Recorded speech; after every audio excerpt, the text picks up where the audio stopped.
What is up guys, Groge Gaming here. Welcome back to another Clash Royale video. In today's video I've got something a little bit different, a little bit special. So basically I've just played in the MGL Worlds, also known as CR Worlds, for the Team UK against Mexico, and we won. We won 5-3 guys, and check it out, I beat Sergio Ramos 2-1. It was a best of 3 basically. Both teams had 9 players, and then it was a best of 5. So first team to win 5 games, best of 3 between each player. I was 5th in our roster, so I played after, I can't remember who I played after. But yeah, I was against Sergio Ramos, and when I saw that I was like, there's no way I'm going to beat him. But yeah, we pulled off a pretty nice win against a Lava Hound deck there. Bit of a weird Lava Hound deck, and then he kind of smashed me with the Mega Knight Balloon deck with the Miner, and then I went back to the Mega Knight Hog deck and beat him with that against the Tornado Cannon Cart Hog deck. So I was pretty nervous, not going to lie, but yeah, managed to pull it off. So what we're going to do is we're just going to go through these games and see how we did actually beat him. So let's do this one against the Lava Hound deck. We're going to take it nice and slow and kind of break it down. So yeah, I'm pretty pumped right now. I'm recording this afterwards because I'm still hyped. And yeah, it was a lot of fun. Mexico were the world champions last time. So for us to beat them, it's a pretty big statement. We've got a beastly team. We've got Belekin, we've got Booth, we've got Indestructible, we've got just loads of guys that are just insane. Deadpool, Firewolf, Crash. They all killed it. So we're starting off this game pretty slow. We just want to take out his Inferno Dragon, distract it with our bats, and we're just kind of feeling him out, seeing what deck he's got. Not really too sure right now. Just playing goblins. Gonna go for a Hog Rider just to yeah, just to try and get some chip damage. We get 2 shots, and he actually gets more chip damage on that right hand side. I was tempted not to ignore it, but I decided to, just to kind of conserve that elixir. And then we kind of reset from there. We haven't seen his Lava Hound yet, but when he does actually drop that, I think I go in pretty nicely on the right hand side, pretty aggressively. So that was a decent bit of poison actually. Took out the Night Witch, so we didn't have to deal with it. Got a nice bit of chip damage, and we're only slightly behind. So, and check this out, guys. I know he doesn't have the log. So what I do is I set up for a nice little hog push on this side. I believe the hog gets in front. No, the first goblin goes down, but then we get a very nice zap on that Inferno Dragon, and yeah, we get the tower down massively, 8-8-4, and then we're looking okay right now. He decides to kind of go for a split lane push, and actually zaps there, and I basically try and distract everything on the right, while my Inferno Dragon gets insane value, taking out a 7 elixir Lava Hound, which was just great.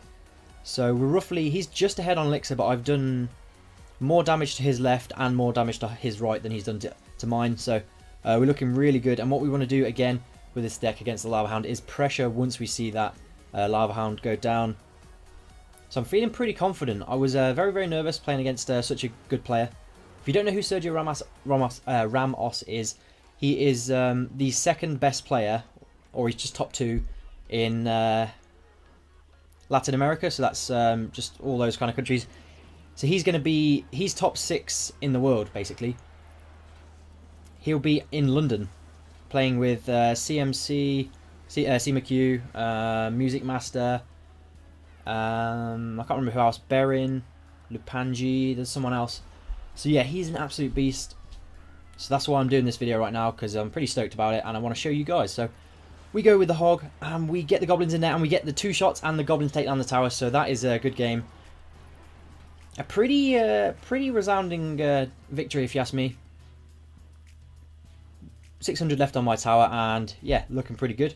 So that was awesome. Game 1 to me, and then what I thought is I'm going to switch it up. I'm going to try this really off meta deck and see if we can throw him off.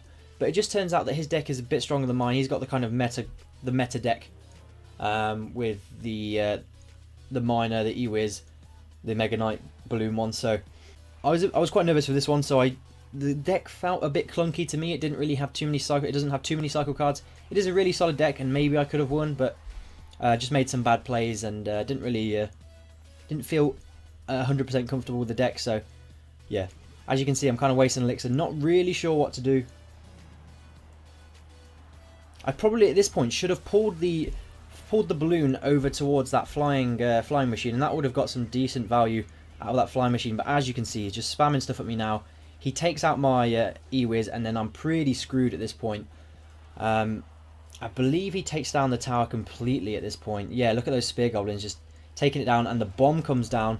So we've got 2 minutes left of this game, and I'm basically trying to think, what can I do to make a good comeback? I've got the P.E.K.K.A, I've got the balloon. I guess, yeah. Do I go for a P.E.K.K.A? No, I do believe I should have, though, instead of trying to chip him down.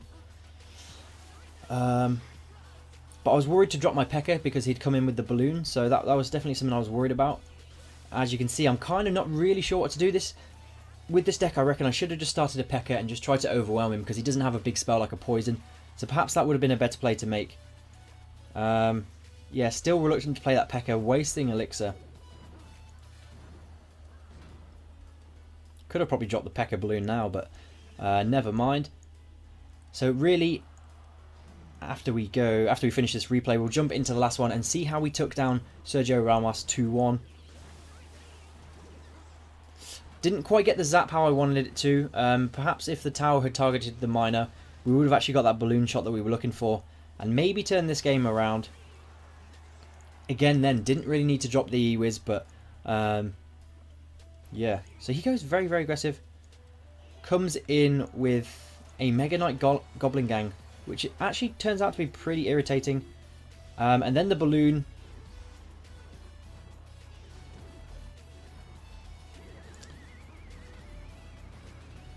Yeah, so I believe my flying machine kind of retargets.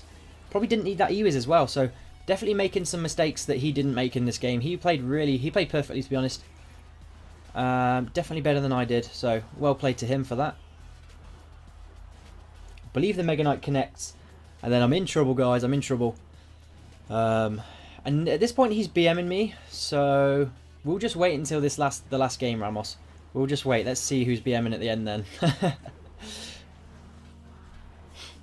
So yeah, I believe we get this connection. But yeah, it just wasn't going to be enough, so I didn't bother putting anything else down. Pretty close to getting that left tower, but he did dominate the game, so never mind. Alright then, guys, and then we're going to jump into this final game where he's got the Cannon Cart Tornado Hog deck, and I'm back to the Mega Knight Hog deck. So let's go ahead and see how we did actually win this game. Yeah, so basically I started off pretty slow, didn't want to reveal my deck just yet, because if I give him the advantage of showing my hog first, he might know exactly what we're doing. So yeah, we've both not really got hands that we want to throw down straight away. He goes there, so I go pretty aggressive with the hog. Perhaps a little too aggressive, but he doesn't really get this correct. I don't know why he didn't tornado the hog to the King Tower to activate that, and we'd still get a shot, which is pretty crazy. I believe, yeah, we have a massive elixir lead now, and all we need to do to zap that Mega Minion. So I've got a pretty decent elixir lead. At this point, just trying to figure out exactly what deck this is. I did think at one point that it would be Expo, which I was perfectly happy playing against, to be honest. And if you've realised at this point, guys, he doesn't have a zap, which does actually make my Inferno Dragon pretty OP in this matchup. So I do believe I am the favourite in this matchup, but obviously this guy is a beast, so you never know what can happen. So there we go. Supporting the Inferno Dragon with some goblins to kind of throw him off, and we get a very nice Mega Knight. I should have let the Cannon Cart come further so that my tower actually targeted that. But yeah, it's just one of them. At the time I was just thinking I've got nice value on this Mega Knight, so I'm just going to take it. And you see that, guys, I get 2 shots on his left-hand tower because I managed to get a pretty decent placement for the Ice Golem on the Hog. So if you let the Ice Golem kind of go first and then place the Hog just a tile to the left, I believe that's how you avoid the tornado. Perhaps I didn't do it perfectly, but I believe you can avoid. So nice prediction log, Cannon Cart. He's going pretty aggressive.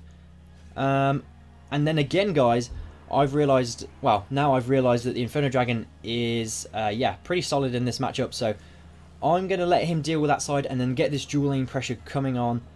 I'm not sure if we get any shots here, but he's spending a lot of elixir. Don't quite get a shot, but that cannon cart goes down, and we got the elixir lead, so we're looking very, very good at this point. I was actually just cycling goblins, but that kind of worked out for me. We took out the hog nicely. Again, we're going to back that Mega Knight up with an Inferno Dragon, because we know it's so strong and it's going to cause him a lot of issues. He doesn't have small troops, he doesn't have bats to distract the Inferno Dragon, he doesn't have zap. So perhaps I could have gone for a poison here, but I went for a zap and checked the left lane, guys. He just, the amount of pressure that I put on the right hand side, he forgot about the Inferno Dragon. And then again we're getting that beautiful Mega Knight value with the bats coming in, clearing up that cannon cart very, very nicely for us. So we've got so much pressure coming on, and check this, guys. I missed the poison. I missed it. We still took out the Ice Wizard, which was what I wanted anyway. And then look at this. The Inferno Dragon locks and gets crazy damage. Almost does it. Almost wins the game for me. So I just need to cycle back to a poison. And he's given me great value on my Mega Knight. So we know we can keep out that Hog Rider pretty easily. So I don't want to say he got dominated, but he got dominated. So that's why I went with the Crime Face, because he was BMing me earlier saying well played, because he knew I was playing badly, and I gave him a good luck to BM him even more, because I think he just deserved it. He's he's top 6 in the world, and he's BMing someone like me. He doesn't even know who I am. So yeah, that's going to do it for today, guys. I just wanted to recap my games for UK in the MGL Worlds against Mexico. So I'm not sure who we've got next, but I believe we have Italy in the group and someone else, Croatia or someone like that. But we've beat Mexico, the reigning champions, so I'm really happy. So yeah, this deck is just crazy OP. Well, I wouldn't say OP, but it is so strong right now, and I'm loving it. It's probably my favourite deck, so yeah, definitely give it a go if you haven't already. I don't know why. Try it out, guys, if you've not.